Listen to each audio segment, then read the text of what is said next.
What's up guys, and welcome back to another episode of the Leeds United Career Mode. This is episode number 17, and we're starting today's episode off on the back of our win over Wolves, the comeback victory, which keeps us in the hunt for the title, though of course we are still playing catch up, 2 points behind Spurs, and they've also got the game in hand as well. So, as we head into the climax and the finale today, we take on Bayern Munich in the first game of today's episode, first leg of the Champions League semi-final. Now, Leeds United, Bayern Munich, Champions League or European Cup if you will. Yeah, Leeds fans will remember 1975. Leeds got to the final of the European Cup, coming up short to Bayern Munich. So kind of fitting we would take them on in the semi-final. So heading into the tie, Real Madrid, Man City, the other tie, taking on Bayern, the best team in Germany for well over a decade now. First leg I was thinking, I'll take a draw, you know, and I often head into a first leg, especially if they're away from home, and think a draw's not a terrible result, and I'll back myself in the second leg, especially again if the first leg is away. But heading into this tie, knowing it was going to be tight, knowing it was going to be very, very even indeed, I missed a sitter early for Elise, and then Henderson bailed me out the near post, keeping it 0-0. Just past the hour mark, still deadlocked, looking for that breakthrough. Dan James, in behind the back line, rounds Alex Ramiro, and as cool as you like, slots it home, weak left foot into the unguarded net. How many times do you see me round a goalkeeper in this tape? I'm trying to do it more and more now. And this time, you've got to see this on the replay. When you talk about timing, this is literally last millisecond, let alone second. Ramiro was right there. He basically had it in his hands. In the end, he realised he was grasping at thin air. Yep, Dan James rounds Ramiro, pops it into the open goal, and Leeds win at the Allianz in Munich and take back to Ellen Road a 1-goal lead in the semi-final tie. We are 90 minutes away from the Champions League final, but this is Bayern Munich. This tie is far from finished. That was such an even and tough first leg. Heading to the second game of today's episode, back at Ellen Road on the weekend for this one. Back to matches in the Premier League as well, but taking on Bournemouth, you might have seen the league table there just before the game. Spurs won their game in hand by 1-0, so that meant that once again they'd restored their 5-point cushion. So whilst that was their game in hand, they got the 3 points, and that means now with 4 games to go. They win 3 of them, that's all they'll need, they will be champions. So taking on Bournemouth, obviously no longer Gary O'Neill's Bournemouth here at Ellen Road. Thinking this will be a banker, thinking this will be a routine victory, and if nothing else, keep the pressure on Spurs all the way till match day 38. Well, this is one of those games where sometimes the form book just gets completely ripped up. Yeah, I hit the post early and I was thinking, okay, it's alright, good start, you know, getting close early doors. And then I went 2-0 down before the break, and then in the second half, quarter of an hour after the restart, Jamie Llewellyn finds Dango Ouattara, who basically just says to Struijk, I'll see you later. Leaves him in the dust and said, Doxy boy, that's for you selling me on Football Manager. Seriously, it was almost like he was telling me as he's pointing down the nets. That's for you. That's for you selling me on FM, mate. I want to be part of your Bournemouth team for years. You got rid of me as quick as you could. Even so, Dango Ouattara makes it free, and Joe Rothwell, after being denied by Henderson, finds Jamie Llewellyn, and he makes it 4. And Bournemouth come to Ellen Road and dominate the game. Yeah, I hit the post early, but other than that, it was all one-way traffic. I've said it before and I say it again. When it comes down to the highlight package, I present it fairly and I'll tell you exactly what happened. I got dominated in that game, and it is over now. I want to congratulate the 25-26 Premier League champions, Tottenham Hotspur. It is over, and Bournemouth have played a massive part in that one as well. Yep, 4-0 the final score, and it is done. So with that being the case, I thought, you know what? Don't worry about it. Don't worry about it, because my starters are now rested and we're back on Tuesday night for the next one. Bayern Munich, second leg, Champions League, semi-final. We hold a 1-goal lead. We keep a clean sheet and we are through to the final. We score and we're in a really healthy position. As I often say, in the first leg, if we're away from home, I'm often a little bit more passive, a little more cautious, a little bit more defensive. But in the second leg, when we're at home, I really go at the opposition. Starting off strong, Alex Ramiro making a great save and keeping it goalless from the corner. Only half dealt with. What a great ball by Matt O'Reilly to find Dan James. Shot was saved. But when you talk about being in the right place at the right time, Lucas Paquetá just stood in the 6-yard area, and after the Spaniard parries, Paqueta converts. Not that he knew much about it, but the goal stands, Paqueta claims it, and Leeds have the lead. We're up by 2 against Bayern Munich in the Champions League semi-final. But we knew Thomas Tuchel's side weren't going to lie down. Kingsley Coman gets them back in the game right before the break. It's 2-1 on aggregate and level on the night. And in the second half, they still needed a goal to get like on level terms over 2 legs, and they found it as well. Julian Alvarez, former Man City man, converting from close range, and I'd absolutely bottled it. Yet was leading by 2-0 on aggregate, and in the end lost the game 2-1 and was forced into extra time. Absolutely bottled it. So we know momentum in FIFA can be OP at times. With extra time, a chance to reset, begin that second half with fresh legs and energy. And Marcus Edwards displayed the lot right from kickoff. You have extra time begins, and I was thinking, I surely can't bottle this. From 2 goals up to then lose it at Ellen Road in extra time? No way. No way. The fans won't forgive me for that. So, yeah, extra time begins. Marcus Edwards is a great solo goal here, by the way. Cutting it from the right-hand side and finessing into the bottom corner with that sweet left foot of his. So, yeah, in front on aggregate for the second time in a tie.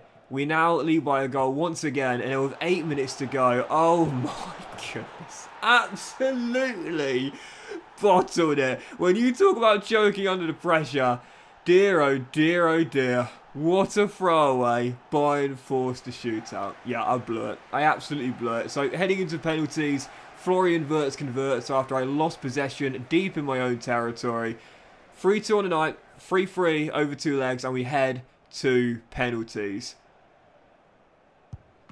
And I knew I blew it after the first one. Benjamin Sesko denied by Alex Ramiro. But Henderson says, Benny boy, don't worry about it. I'll get you back, son. He does. It's still 0-0. And then Paqueta sends Ramiro the wrong way. And we're off the mark from the spot kick. So blush is sped. Alvarez next up. But he drills it top bins despite Dino going the right way. So 1-1. Both teams scored one and missed one. Dan James then sends the Spaniard the wrong way, and we're back in front on the spot kicks. It's 2-1. Florian Wirtz, who forced the spot kicks, also sends Dino the wrong way, and it's 2-2. Purvis Estupinan, next man up, denied by Ramiro. The Spaniard with a save, and once again I need Dino, and once again Dino answers the call, guesses the right way, and makes the save. Captain Calvin next up finds the back of the net. We now lead 3-2, meaning that Matthias Tell, with the 5th kick for Bayern, had to score or it was over. And Dean Henderson is the hero. Guessed every way, guessed the right way every single time apart from once. Yes, Julian Alvarez's penalty was too strong for him to get to. But other than that, 3 saves in 5 for Dean Henderson, and the keeper spares my blushes. Goodness gracious me. We are through to the Champions League final. We will take on Real Madrid after they knocked out Manchester City 4-2 over 2 legs. It will be a Leeds Real Madrid final, and we are into the Champions League final. 3 games to go in the league now. Spurs have now extended the lead to 8 points with 3 games to go after their win at Villa Park. It's over now. Like, in order for us to win the title, we need to win all 3, and Spurs need to lose all 3. Realistically, even Man City have probably got a better chance than us now in 3rd. So the title is basically gone, but the Champions League dream is still alive. We are going to the grand final, and we are going to our first European Cup final since 1975. Goodness gracious me. That was so tense, man. The penalties. When I missed that first one with Sesko, I thought, that's it. Like, this is written in the stars, man. Like, you can't throw away a 2-goal lead and then a 1-goal lead against Bayern in, what would that have been, 3.5 hours worth of football, and then miss the first penalty in a shootout and still expect to make it through. What do you expect? What do you expect? You've absolutely bottled it, mate. But goodness gracious, the luck of the penalty shootout there sometimes goes against you. Sometimes you've just got to say, thank God I picked the right way for those pens. I love the fact Henderson went the right way for every single one, and he only got beaten in the one he went the right way for a phenomenal penalty by Alvarez. But 3 saves in 5. That was absolutely incredible. And yes, we are through to the European Cup final. That was so so lucky, and I'm the first to admit that. Even so, yeah, following game at Arsenal away in North London, and Mikel Arteta's side could actually win Spurs the title if they would win this game here, or just avoid us winning, if they could hold us to a draw, that Spurs would win the title as well. So Mikel Arteta's side will possibly be playing for a Spurs championship for this game here, and that's why, despite Martin Odegaard's best efforts, you could say maybe they threw this game. Maybe not. But even so, yeah, Michael Elise right from kickoff restores our lead, makes it 2-1. We are back in front. Aronson got our first, Odegaard with 11er. Elise gets us back in front, and then right from kickoff once again, ball given away from Arsenal, and Jorginho Ritter makes it 3-1. I fielded a backup side for the game because the boys were shattered after the 2 hours worth of football on Wednesday night. So I threw out a backup side for the game. Only Matt O'Reilly and Dean Henderson started this game here. But the rest were backup boys. But in the end, they got me the job done. 3-1 the final score. And I love how mild that crowd reaction was there until they realised the cameras were on them. But even so, yeah, 3-1 the final score. And Mikel Arteta side maybe through that game. Maybe through that game there, knowing that Spurs would have been champions if we failed to win. But then again, they're going for 4th place, so I think they're more interested in qualifying for the Champions League than stopping Spurs win the Championship. Even so, 3-1 the final score, buzzing to at least keep us in the race mathematically for at least 3 days, because Spurs' game in hand was being played in midweek. They were taking on Chelsea at the Bridge, so tough game there with Chelsea themselves looking to lock up 4th place. As I processed through to the Fulham game on the weekend, final home game of the year, penultimate game of the season, I checked the table, and Chelsea held Spurs to a draw. So, yep, Spurs only managed to draw at Stamford Bridge, which, to be fair, does mean that we don't cut the gap to 5. It's now 6. They've got a better goal difference record. But it's not over yet. Manchester City have now gone second ahead of us on goal difference, and the pair play each other on this weekend where we take on Fulham. So our final home game of the year at Ellen Road, and if we were to win and Man City were to win, that would mean on the final day, 3 teams could win the title. All Spurs would need is a point, because there'd be 3 points clear of us and Man City. But technically, us and Man City could still leapfrog on the final day if we got wins ourselves and Spurs lost. So one eye on the Spurs-Man City game, but of course mostly focusing on making sure we at least got our job done here against Fulham. Our final home game of the season, Ellen Road. I'm not gonna lie. Like, even though the chance was so slim, there were still some nerves. Like, there were still some nerves. It's like when you match with like a certified 10 out of 10 on Tinder. It's like, you know the chance is so slim of anything materialising, but you're still nervous to send that dad joke. So, like, you know, you're still sitting there thinking, oh God, I've got to make sure I perform here, even though you know there's very little chance anything's going to come of it. That's how I felt in this game against Fulham here. Like, even though I knew there was very little chance it was going to matter in the grand scheme of things, I still had to go and do my job and give myself a chance. And I did. Won the game by 2-0. Purvis Estepinan's second goal of the year, and then Lucas Paquetá, who's been my player of the season this year, despite Sesko being our top scorer, makes it 2-0. And we win the game with a 12-minute double salvo in the second half. Leeds 2, Fulham 0, and we'll take it to the final day if Manchester City beat Spurs. So once again, like at the game of the Emirates here, we go back to the main menu. Spurs' game was being played the following day. So as we got back to, was it the following day or was it a late kickoff? I think it was the following day. Yeah, the following day. So as we get back to the late kickoff here, we process through to the Chelsea game, and on the final away day at the Bridge, were we still with a shout to win the title? Yes, we were, as were Manchester City, who beat Spurs 3-1.